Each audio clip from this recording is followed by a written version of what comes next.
कि दिल तोड़ दिहलू साथ छोड़ दिहलू, अखिया में देके आंसू मुँह मोड़ लिहलू। दिल तोड़ दिहलू साथ छोड़ दिहलू, कि अखिया में देके आंसू मुँह मोड़ लिहलू।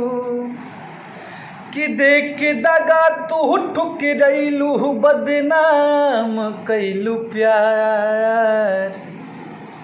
कि देख दगा तू ठुकरैलू बदनाम कैलू प्यार। ऐसन केहू के मिले ना बेवफा, ऐसन केहू के मिले ना बेवफा।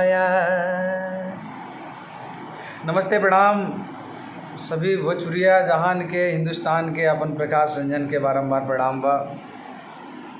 और जैसा कि आप सबके बीच में मैं ऐसे ही सैड सॉन्ग देता रहता हूँ। अगर अच्छा लगे तो आगे भी शेयर करिएगा और चैनल को सब्सक्राइब करना ना भूलिए।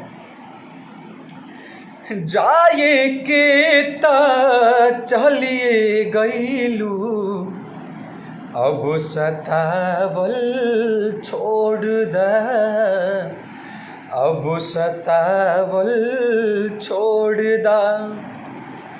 खुश रहा ससुराल में, सपना में आवल छोड़ दा।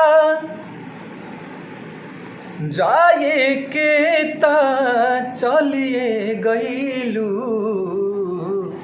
अब सतावल छोड़ दा, अब सतावल छोड़ दा, अब सतावल छोड़ दा।